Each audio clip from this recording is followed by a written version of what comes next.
তো আজ শ্রাবণ মাসের তৃতীয় সোমবার।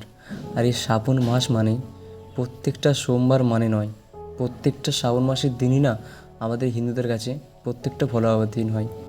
তাই আজ আমি বেরিয়ে পড়লাম একতেশ্বর মন্দির রওনা দিতে। শুধু রওনা দিতে নয়, পুজোও দিতে। যারা আমার মতোই পুজো দিতে আসতে চাও তারা বিষ্ণুপুর বাঁকুড়া বা দুর্গাপুর বাঁকুড়ার বাস ধরে ধলডাঙ্গা মোড় বা পাতাকড়ার মোড় চলে এসো। ওখান থেকে টোটো করে দ্বারকেশ্বর নদী থেকে হার্ডলি 1 কিলোমিটার থেকে 1.5 কিলোমিটার হবে। ওখান থেকে তুমি টোটো পেয়ে যাবে।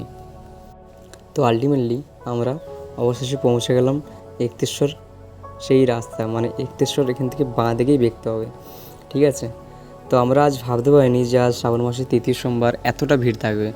আর আমরা যেহেতু 10:30-11টার সময় পৌঁছেছিলাম, তো ওই জন্য আমরা বিশ্বাস করতে পারিনি যে এত ভিড় থাকবে। কত মানুষ দেখো, কত মানুষ, মানে তখন বাজছে 11টা। তো আমরা ভাবতে পারিনি যে এখনও এত লোক থাকবে।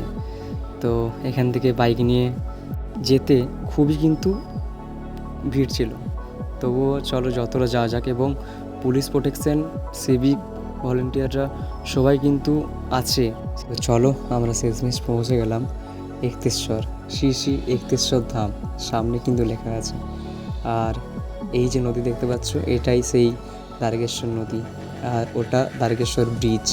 চলো, ভিতরে তো গাড়ি নিয়ে যেতে দিল না, তাই এখানেই আমরা গাড়ি রেখে ভিতরে রওনা দিলাম।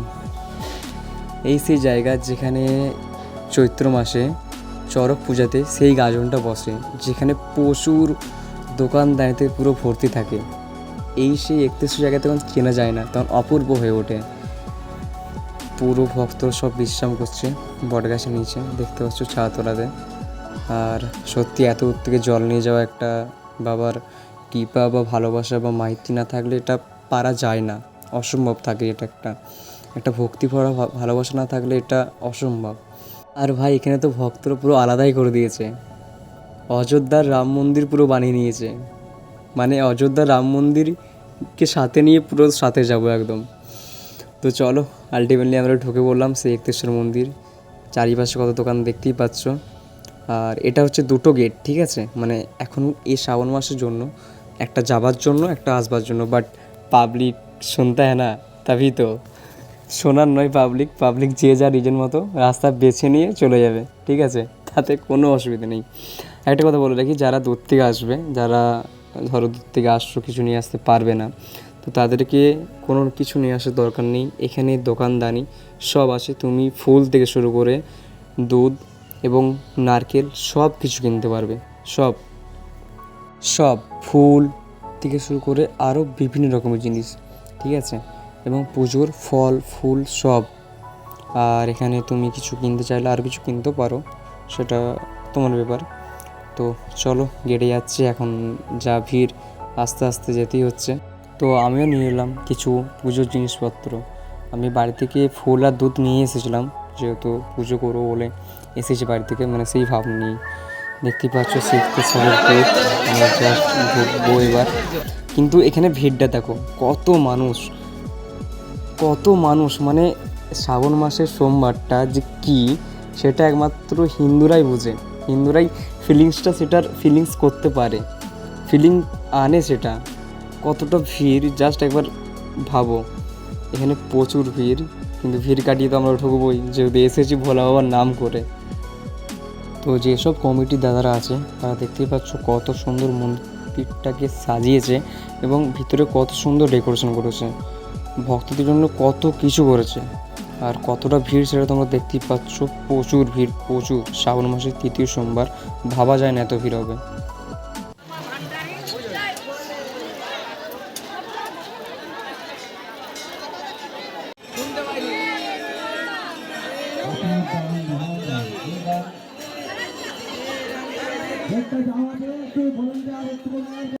তো যাই হোক, তিলক নেওয়া কমপ্লিট ইতিমধ্যেই। এবারে যাবো পুজোর জিনিস নিয়ে, যাই নেওয়া হয়ে গেছে।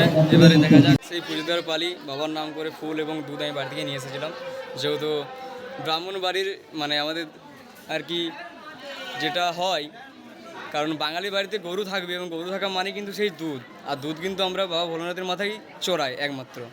চলো, এখান থেকে যাচ্ছি সেই পুজো দিতে। এবং প্রচুর ভিড়। 31 তৃতীয় সোমবারে যে এত ভিড় হবে সেটা স্বাভাবিক, কারণ শ্রাবণ মাস মানে কিন্তু ফার্স্টেই বলেছি হিন্দু সনাতনীদের এটাই। তো এখানে পুজো করতে গেলে ফার্স্টে তোমাকে এক বালতি জল নিয়ে আসতে হবে, কারণ সেই বালতিতেই বা সেই জলেই সব কিছু পুজো বাইরে হয়ে তারপর ভিতরে তুমি সেটি ঢালতে পারবে, ঠিক আছে। তো আমিও চলে এলাম জল নিতে, বাট কলে তো দেখি প্রচুর ভিড়। সব ভক্তরা বা যারা পূজারীরা পুজো করতে এসেছে তারা তো জল নিতে এতেই মানে লাইনই পাচ্ছি না আমি। তো যাই হোক, আমার জল নেওয়া হয়ে গেল অবশেষে। এবারে যাওয়া যাক পুজোর দিকে। তো চলো, পুজোয় বসে গেছি আমি, পুজো করা যাক। আর এক যেটা বললাম যে বালতি করে কেন জল আনতে হবে, তুমি দেখতেই পাবে যে সব ফুল, বেলপাতা, দুধ, নারকেলের জল, আতপ জাল যা আর কি হয় সব কিন্তু এই জলে দিয়েই তোমাকে মন্দিরে ঢালতে হয়। মন্দিরে কিন্তু তুমি বসে পুজো করতে পারবে না, পারবে বাট ফাঁকাতে, এখন না। তো চলো, আমিও সেই পাত্রে জল ঢেলে দিলাম, যেখানে একদম পুরো মন্দিরের ভিতরে কিন্তু জল পুরো পৌঁছে যাচ্ছে। এবং দেখতে পাচ্ছ কিন্তু ফল ফুল যা দিচ্ছে, যা ফল সেগুলো কিন্তু প্রত্যেকটা জিনিস কিন্তু ভিতরে ঠেলে দিচ্ছে। এবং শোনা যায় এই সেই ঘন্টা, যেই ঘন্টা তুমি বাবার কাছে মনস্কামনা নিয়ে ঘন্টা বাজালে তোমার মনস্কামনা নাকি পূর্ণ হয়, এটাই আর কি শোনা যায়। আর দেখতেই পাচ্ছ কত বড় লাইন পুজো করাবার, এটা কিন্তু পুরো লাইন, ঠিক আছে। আর শুধু লাইনের মধ্যে দিয়ে ভিড়টা দেখো, কী কারণে লাইনটা করা হয়, কারণ সামনের দিকে সব ঢুকে যাচ্ছে, যারা লাইনে আছে তারা পাচ্ছেই না বেশিরভাগ।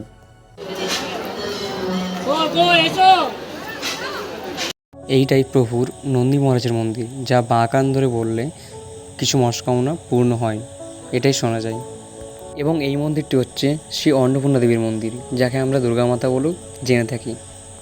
এখানে কিছু বৃদ্ধ মারা আছেন, যারা শুধুমাত্র পেটের জন্য চাল বা টাকা বলতে 10-20 টাকা নয়, তারা কিন্তু 2 টাকা 1 টাকা দিলে কিন্তু সন্তুষ্ট হয়ে যায়। এবং তারা আর কিচ্ছু চায় না, বাস 2 টাকা 1 টাকা দিয়েই তারা সন্তুষ্ট হয়ে যায়। এবং বেড়াতে বেড়াতে আর একটা জিনিস দেখলাম, ভক্তরা 40টা কলসি ভরে জল এনেছে এবং বলছে টান টান টান বাবার টান না গাছের টান, সেটাই কনফিউজ। তো চলো, আমাদের পুজো কমপ্লিট, শট নেওয়া কমপ্লিট, এবার কিছু ড্রোন শটে আসা যাক।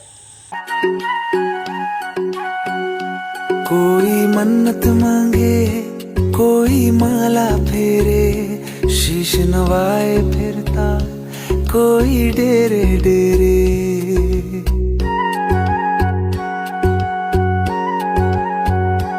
कोई मन्नत मांगे कोई माला फेरे शीश नवाए फिरता कोई डेरे डेरे मेरे सर पे आसमां सा बाबा तेरा हाथ, मेरे लिए तो सबसे पहले मेरे भोलेनाथ।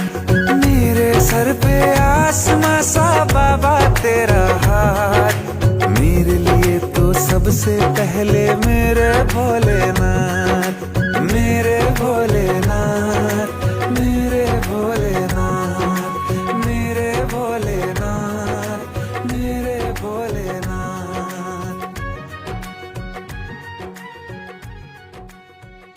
যত দুপুর হবে তত ক্রাউড কম হবে, কিন্তু এটা ভুল ধারণা নাকি? কি ক্রাউড আমরা যেটা ভাবছিলাম অনেকটাই বেশি, যেটা আমাদের ধারণা ছিল তার থেকে অনেকটাই বেশি। আমরা যেটা ভাবছিলাম যে অ্যাকচুয়ালি লেট হবে বা আমরা লেটে এসেছি, সেটার কারণে মানুষজন কিছু পাবো না, আমরা ড্রোনের ভিউ সেরকম পাবো না, কিন্তু অনেক বেটার পেয়েছি আমরা, অনেক বেটার, মানে যেটা আমরা অ্যাকচুয়ালি বিলিভ করিনি, যেটা যে আমরা পাবো। এটা দেখতে পাচ্ছ এখনও কত মানুষজন যাচ্ছে, ঠিক আছে, সব জল ঢালতে। এবং আমাদের কাজ কমপ্লিট, অবভিয়াসলি কিছু খেতে হবে, কারণ সকাল থেকে উপোস দিয়ে পুজো করিয়ে। ভাই আমার কিন্তু মনে হচ্ছে পুরো সাধু, তাই না? হ্যাঁ, একটা ধুতি আর একটা জামা পরে বসে যায় আজকে, পুরো ব্যবসা হয়ে যাবে আজকে। তো এমনি তো ব্রাহ্মণ, তো বসে গেলেই পুরো আজকে পুরো ব্যবসা। তো চলো এবার খাওয়া যাক। অবভিয়াসলি 10-15 মিনিট ওয়েট করার পর খাবার দিল আমাদেরকে কচুরি এবং ঘুগনি, ঠিক আছে। এবং একটা কথা, ড্রোন শট কিন্তু অতি অবশ্যই জানাবে। ঝোপে, ঠিক আছে, মানে আমরা অ্যাকচুয়ালি এই গাছের ছাওয়াতে রেখে গেছিলাম, কিন্তু এসে যা দেখি এই অবস্থা। এটা কি মানে এগুলো করে কি জল নিয়ে এসেছে ঘটে? না এগুলো এমনি রেখে এটা আমাদের হচ্ছে এখন গাছটা আমাদের সাথে বেমানি করেছে, গাছটা সামাতে দিয়ে তো বন্ধ করে দিয়েছে। আচ্ছা আচ্ছা আচ্ছা, তো বেরিয়ে পড়লাম এখান থেকে। এখানে টিকিট কাটতে হবে এবারে। মানে টিকিটের আর কি পয়সা দিয়ে পরে এখানে গাড়ি ছাড়তে হবে। এখনও কিন্তু কোনো ক্রাউড কিন্তু কমেনি, মানে আমরা যেটা ভেবেছিলাম যে কমে যাবে সেটা কিন্তু এখনও কিচ্ছু কমেনি।